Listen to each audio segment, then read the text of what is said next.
حضرت سیدنا علی المرتضیٰ شیر خدا رضی اللہ عنہ آپ ایک مرتبہ بیمار ہو گئے۔ حضرت سیدنا ابو بکر صدیق رضی اللہ عنہ، جناب فاروق اعظم رضی اللہ عنہ، جناب عثمان غنی، یہ تینوں اکٹھے ہوئے، کہا کہ ہمارے یار بیمار ہو گئے ہیں، پتہ نہ کر کے آئیں۔ سبھی ملے اور پتہ کرنے کے لیے تشریف لے گئے۔ جب چل کے دستک دی تو غلام نے چل کے بتایا سیدنا علی المرتضیٰ کو کہ آپ کے دوست آئے ہیں۔ تو کہا بھائی پوچھ کے آ گئے ہو، جلدی کرو ان کو اندر لے کے آؤ۔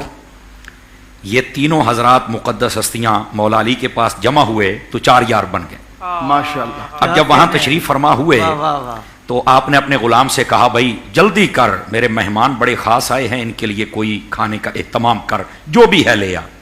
اس وقت گھر کے اندر شہد موجود تھا اور وہ بھی تھوڑا سا تھا، ایک پلیٹ کے اندر سفید رنگ کی وہ پلیٹ تھی، اس کے اندر وہ شہد تھا۔ وہ گیا جلدی سے بھاگ کے اٹھا کے جب لایا نا تو بسا اوقات عدم توجہ کی بنیاد پر بندہ دیکھ نہیں سکتا کہ اس میں کیا ہے، اس میں ایک بال تھا۔ اس نے جب سامنے رکھ دیا نا تو تب اس کی نظر پڑی کہ یار شہد میں تو ایک بال ہے، تو یہ کیا بنا؟ تو حضرت علی المرتضیٰ نے بھی تھوڑا سا جب اس کی طرف دیکھا تو صدیق اکبر کہنے لگے کہ آپ اسے نہ دیکھیں، غلام کو کہنے لگے تو جا بھائی، اب یہ ہمارا کام ہے، جا تو جلدی کر۔ ماشاءاللہ وہ چلے گئے۔ اب حضرت صدیق اکبر اور باقی تینوں دوستوں نے حال چال پوچھنے کے بعد حضرت صدیق اکبر کہنے لگے کہ یار یہ شہد بھی ہے، پلیٹ بھی ہے، بال بھی ہے، آج اس پر تبصرہ نہ کیا جائے؟ تو کہنے لگے جی بالکل اس پر تبصرہ کرتے ہیں تاکہ وہ جو ایک مدنی محفل تھی وہ تھوڑی سی مٹھاس میں بدل جائے، تو ذرا اس میں کوئی تبصرہ کیا جائے۔ تو کہنے لگے جی علی آپ ابتدا فرمائیں۔ حضرت یہ بھی جملہ بڑی لذت والا ہے، حضرت علی لیٹے ہوئے تھے، اٹھ کے بیٹھ گئے اور حضرت فاروق اعظم کو اور حضرت عثمان غنی کو متوجہ کر کے کہنے لگے بھائی سوچنے کی بات ہے، ہم میں افضل ابو بکر ہے، ابتدا علی کرے، یہ کیسے ہو سکتا ہے؟ افضل ابو بکر ہے تو ابتدا بھی ابو بکر ہی کرے، تو مسئلہ بھی حل ہو گیا۔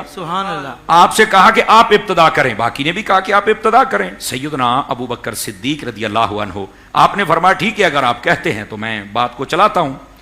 آپ نے فرمایا کہ یہ برتن یقیناً بہت خوبصورت ہے اور شہد بہت میٹھا ہے، اور یہ جو بال ہے یہ یقیناً ایک باریک چیز ہے۔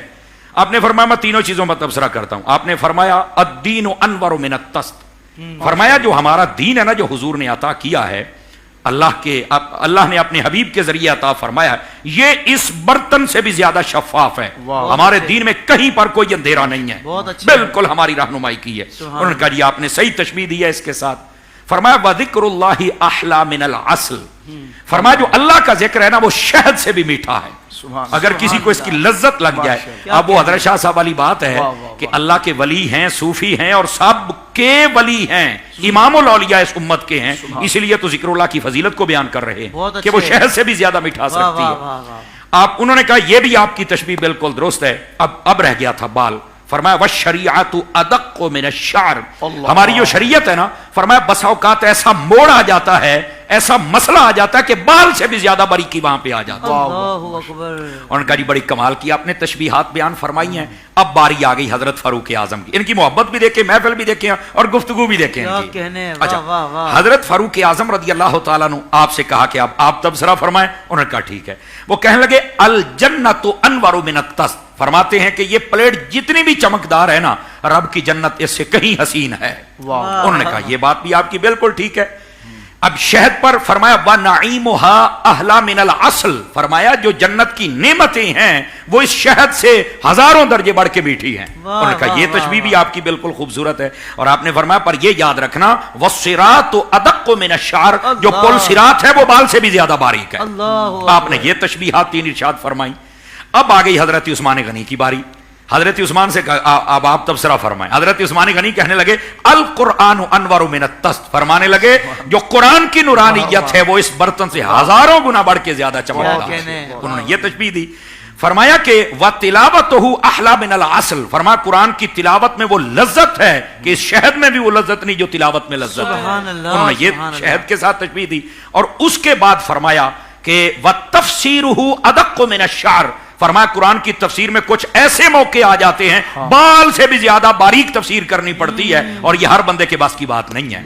آپ نے یہ تین تشبیہات ارشاد فرمائی۔ اب باری آگی مولا علی کی، اور ناظرین اگر غور کر رہے ہیں تو اب تمہاری بھی باری آگی، ذرا تکڑے ہو جاؤ۔ اب پتہ چلے گا 4 یاروں کی محفل کیسی ہے، تبصرہ کیسا ہے اور مولا علی کیا فرماتے ہیں۔ مولا علی نے کہا جی اب میری باری ہے۔ جی ہاں۔ آپ فرمانے لگے کہ یہ ہے میرے مہمان۔ اب ان پر انہوں نے جب کلام کیا، انہوں نے اپنا موضوع سخن اپنے مہمانوں کو بنایا۔ آپ فرماتے ہیں ضیفی انور من الطست، لوگوں سن لو یہ جو میرے مہمان ہیں نا، ان کی جو چمک ہے وہ اس برتن سے بھی ہزاروں گنا زیادہ بہترین چمک رکھتے ہیں، اتنے خوبصورت میرے مہمان ہیں۔ اور فرمایا وَكَلَامُهُمْ أَحْلَى مِنَ الْعَسَلِ، یہ جو میرے مہمان ہیں نا، یہ جو میرے دوست ہیں، ان کا کلام شہد سے بھی زیادہ میٹھا ہوتا ہے۔ یہ مولا علی تبصرہ فرما رہے ہیں، اور یہ ان کی میٹھی محفل ہے، اور یہ ان کی گفتگو، یہ ان کا پیار ہے۔ اور اس کے بعد فرمایا وَقَلْبُ ضَيْفِي أَدَقُّ مِنَ الشَّعْرِ، فرمایا ہمارے یہ جو دوست اور مہمان بیٹھے ہیں، ان کا جو دل ہے وہ اتنا باریک کہ کوئی ایک چھوٹا سا ذرہ بھی برائی کا آ جائے تو اسے قبول نہیں فرماتے، ہمیشہ حق کو ہی قبول فرماتے ہیں۔ میں نے یہاں پر تفسیری ترجمہ کر دیا ہے۔ مولا علی نے اپنے مہمانوں پر بھی مور لگا دی کہ یہ کتنے عظیم ہیں، کتنے چمکدار اور نورانی ہیں، کلام پر بھی مور لگا دی، اور یہ بھی بتا دیا کہ ان کے دل کے اندر ذرہ برابر بھی کوئی میل نہیں ہے، یہ ستھرے دلوں کے رہنے والے ہیں۔